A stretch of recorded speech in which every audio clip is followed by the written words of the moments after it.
Bonjour ladies and gentlemen et nouveaux visiteurs sur la chaîne YouTube. Ici Mr Flamingo et bienvenue pour une vidéo critique du film Pour l'amour d'Hollywood. Je sais qu'il est un peu tard considérant le fait que le film est sorti fin décembre, mais je me suis dit que c'était mieux vaut tard que jamais parce que je suis allé le voir hier soir avec ma blonde et honnêtement je m'attendais pas à triper autant. Vraiment. Et honnêtement, la mise en scène, pour commencer à parler du film en lui-même, la mise en scène est un des gros points forts. Il y a une scène, la scène d'ouverture est magnifique. On dirait un énorme plan séquence.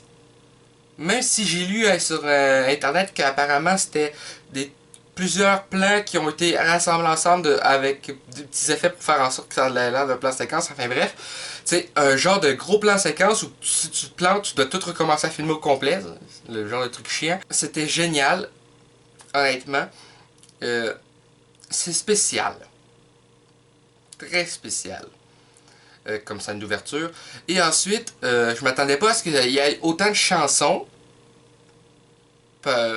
Parce que c'est une comédie musicale, veut pas.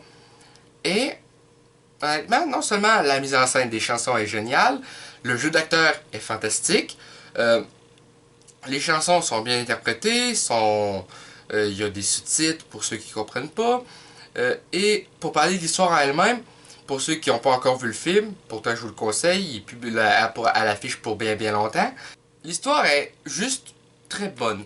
Sérieusement, c'est une fille qui est jouée par Emma Stone, qui est une fille qui veut devenir actrice et qui tombe en amour avec le personnage de Ryan Gosling, qui est un pianiste de jazz. Et honnêtement, ça aurait pu être pire.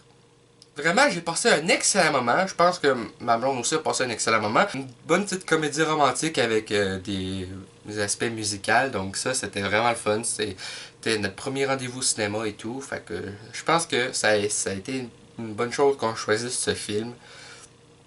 Et comme je disais, mise en scène extraordinaire, jeu d'acteur extraordinaire, bonne musique, très important, un scénario vraiment fort.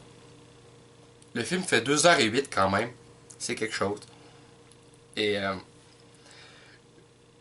je me dis, j'aimerais ça être capable d'écrire des trucs de même, mais le plus long scénario que j'ai écrit, il y avait 19 pages. Ouais.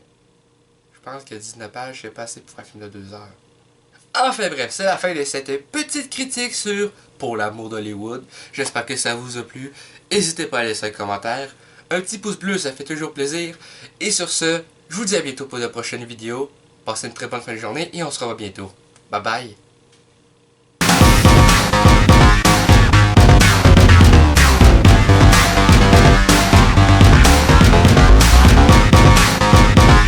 Hey le grand, c'est quoi que t'attends pour t'abonner, sacrament?